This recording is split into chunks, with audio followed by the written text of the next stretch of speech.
Hi ladies!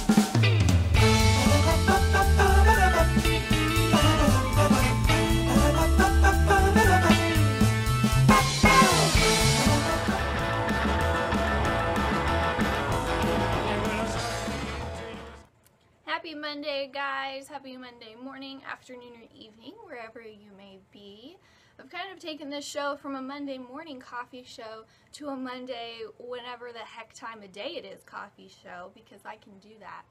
I'm kind of the boss of this whole shenanigans right here. So considering that you guys are all over the world and we all watch this at different times of the day, most of us at like 6 o'clock when my computer decides to finally upload it, because it sucks. But it's Monday and here I am to hang out with you.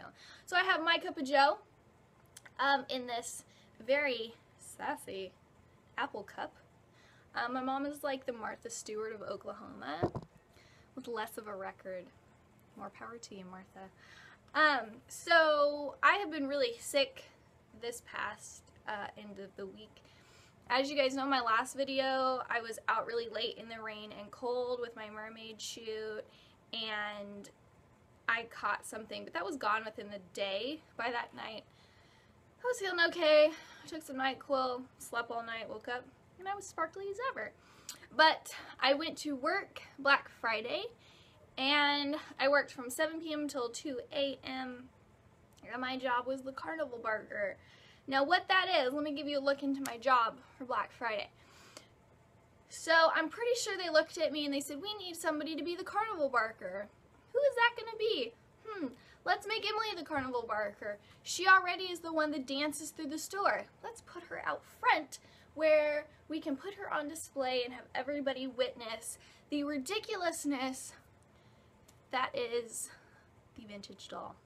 So this is what I did. I was given a shirt that was 20 times my size, so I kind of cut it a little and tied it up, you know, got kind of crafty with it.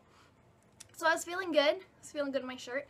So I went outside with our district manager, Sam, who is awesome, and we started yelling and screaming. But see, Sam has a lot of responsibility, so he was in and out doing his top dog stuff. So I was left out front to my own devices. What that means is that I had to yell at everybody that we were selling all of our t-shirts for only 10 bucks a piece. And I had to make sure the entire mall, not just what was in front of me, I had to make sure the entire mall and maybe the parking lot and across the street knew that we only had $10 t-shirts. So I had to scream really, really loud. And I did. I screamed and screamed and screamed. And with my screaming, I danced. I had some jazz fingers. I did some finger guns, some sideways finger guns. I really drew in some customers. I don't know if I scared them, probably, but that's okay. That's okay, because as they were coming in, I let them know. I gave them a wink and a smile and let them know that it's okay. We're going to take care of you while you're here. I got to meet some awesome fans. That was great. You guys came and I got hugs, and I always love getting hugs from you guys because I can feel your support physically and not just through my computer screen, so that was awesome. But I left, unfortunately, went to bed, woke up the next morning and thought I was dying. It was terrible. I woke up with a huge migraine. It kind of made me sick. Well, it didn't kind of. It made me sick. I slept for over 48 hours straight until Saturday morning when we were doing our family's Thanksgiving, and I still slept on and off all Saturday throughout Thanksgiving, so it wasn't fun. I feel bad because I missed 2 days of work, and I don't like leaving people hanging and not meeting my responsibilities, but I thought I was going to end up in the ER, so there wasn't much I could do about it. So on that note, I asked you guys what I should talk about because I've kind of been so busy and on my deathbed this week that I wasn't really able to come up with what I should talk about. So I just thought, well, let's make this a fun questions, like Monday morning coffee show. So you guys asked me about my Thanksgiving. It was great.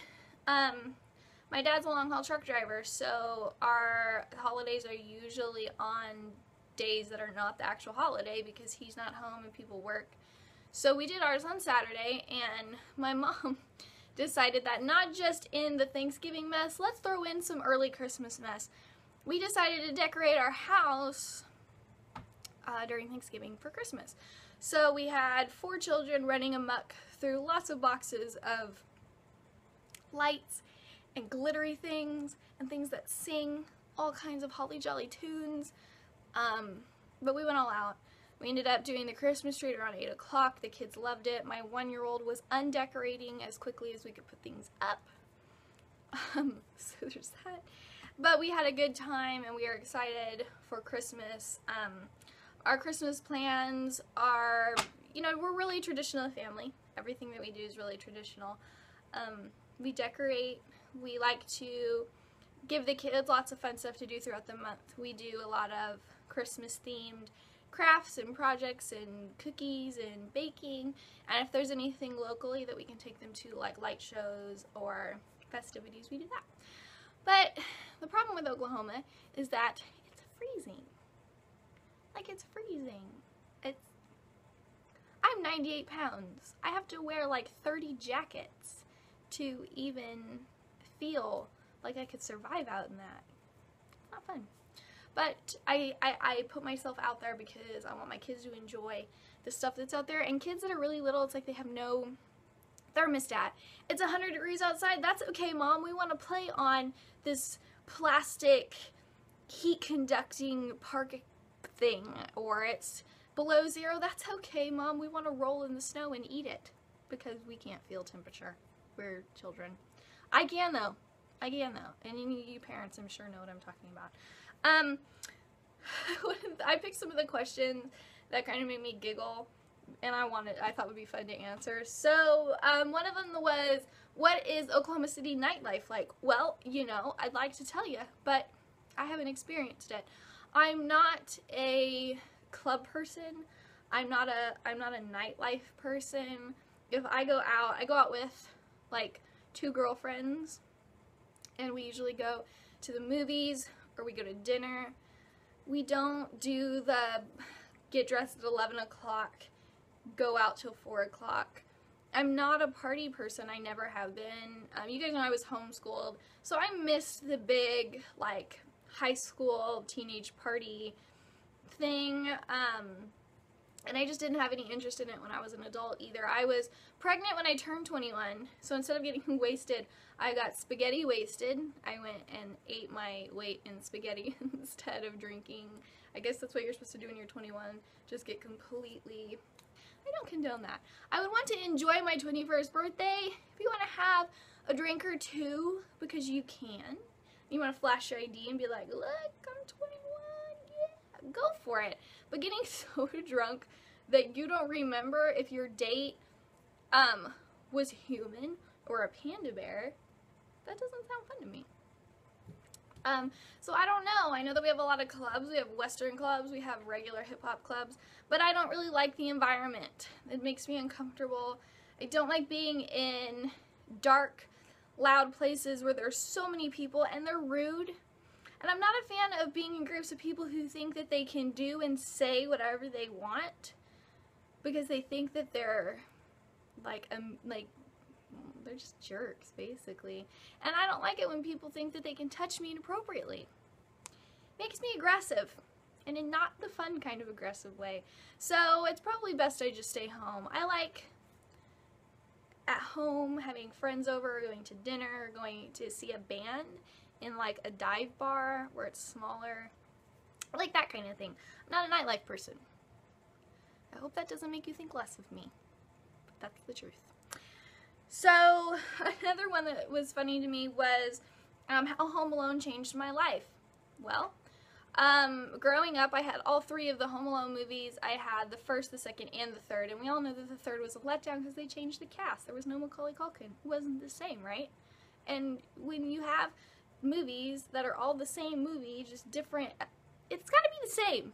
That's with Hollywood, changing people up. We get attracted to characters. Then we want to see those characters, and if they're not in, then it's not worth it. But I loved the Home Alone movies. My big brother did too. We kind of wished that somebody would almost break into our house so we could do that kind of stuff. It looked cool, right? It looked like it would work. We saw it on TV. But nobody ever broke in. Except one time when we lived in Lake Elsinore in California and we lived across the street from a drug house. Yeah. I'll tell you about those adventures sometimes. That was scary. But I did love the movie, and I think that all children and adults should all get to experience it. It's just fun, it's adventure, it's exciting, it's good stuff. The next one that made me laugh was how to escape the friend zone. I don't know. To be honest, I don't know how to escape the friend zone, because I'm pretty sure every guy that I meet, I put in the friend zone. So I'm a big, sorry. Yeah, I mean, that's just how I am. You guys know that I'm not a fan of, like, the whole flirty, as soon as you meet somebody, it means that we have to date kind of scenario. It makes me uncomfortable. I'm not a fan of that. I mean, I'm all for relationships, and I'm all for finding somebody to share your life with. Big supporter of that. I don't like constantly being confronted with, when I meet somebody, let's take it to the next level. No. Unless you mean the next level is instead of getting regular nachos, we're getting grande nachos, we're not taking it to the next level. It's not happening at all. Here's the thing about the friend zone, okay? Pay attention. Whether you are a man or a woman, if you are placed in the friend zone by the opposite sex that you want to take it to the next level with, just let it go. Just let it go. Here's the deal. If the person that you're interested in sees you as a friend, they basically put you on a sibling level. You're a sibling right now. So to get yourself out of being a brother or a sister, it's not easy. It's not easy, you know. You have to understand that just because you want to have a relationship with this person and you enjoy their company so much that you want to take it to a physical, spiritual relationship, you know, that's not how they see it. You can't make somebody feel that way about you.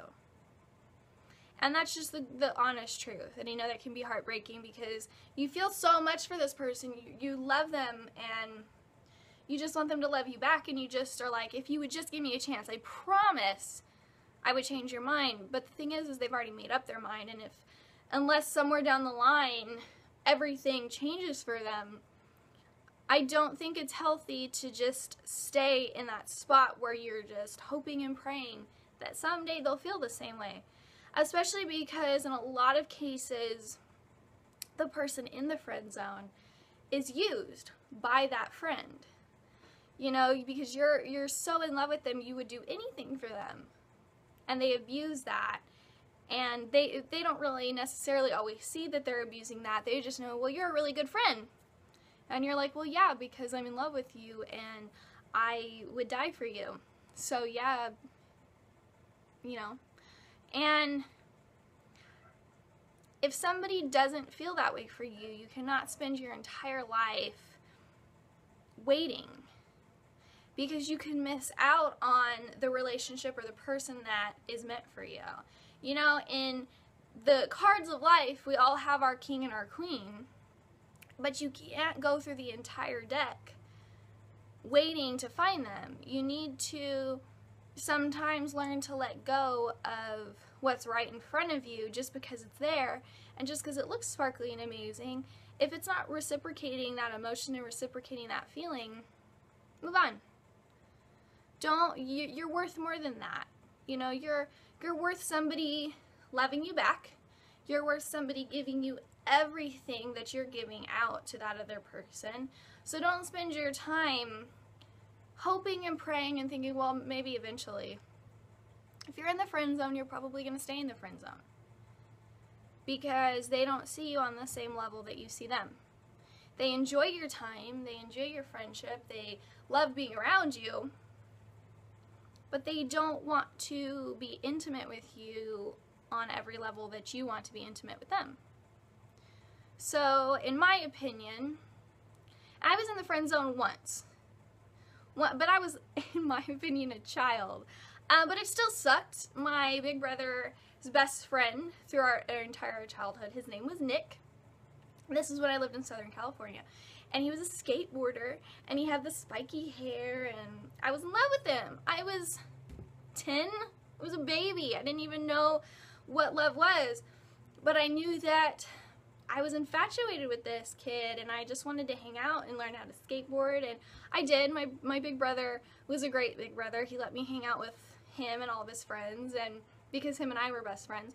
So I was allowed to be a part of everything, but what sucked was I liked Nick so much, but I was in the friend zone. I was the little sister, and he would have different girlfriends come around, or he would talk about how hot this one girl was, and it would be heartbreaking to me, and I would just be like,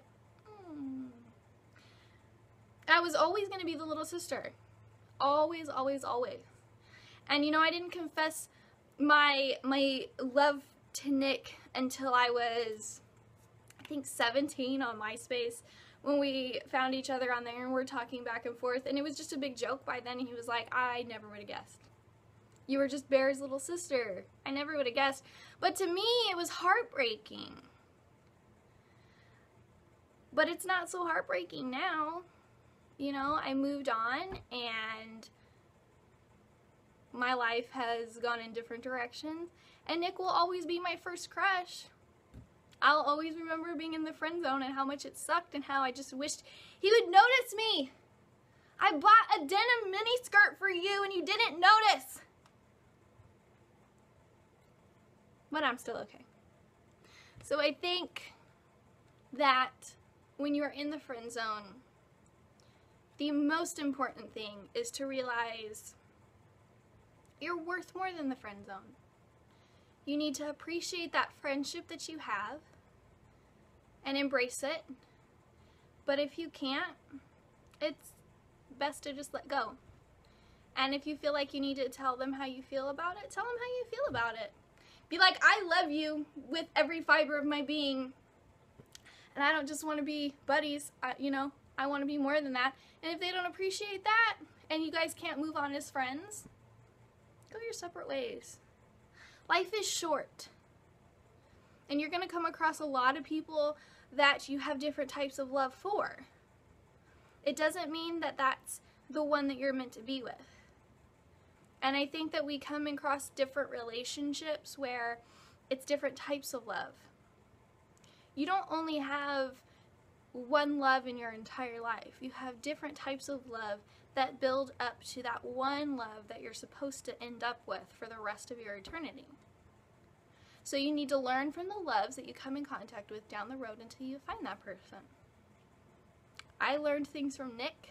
I learned things from other boys that I had crushes on growing up. They were never somebody that I was meant to be with forever. And I know you have your sights on them and you're like, they're the one. If I could just get them to understand, everything would be okay.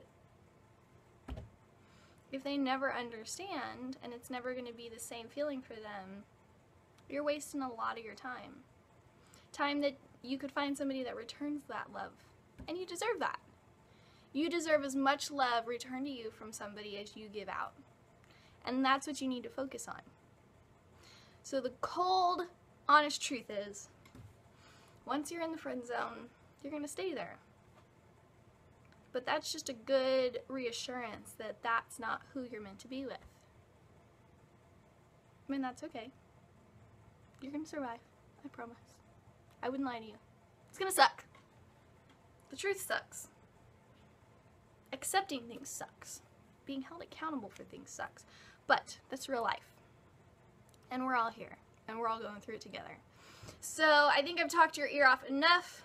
I don't know if I've helped with anything. I hope that I have. My coffee is cold. Sad day. I'll make more videos about different things in the future and answer all your questions about modeling and about my eyebrows and about how I stay so tiny. That's going to be a quick video because it's basically going to be, I don't know. You don't know how I stay so tiny. But you guys remember that it's the holiday season. Let's go out there and bless lives. Let's give love and joy and inspiration and teach people to love, no matter what kind of love it is. Let's just teach people to love. I hope that you guys are blessed, that you go into this week blessed and feeling loved. And just remember, you are in control of the days that fill your week. So make them amazing and help others make theirs amazing too. I will be back next Monday to act ridiculous for all of you guys again, but until then,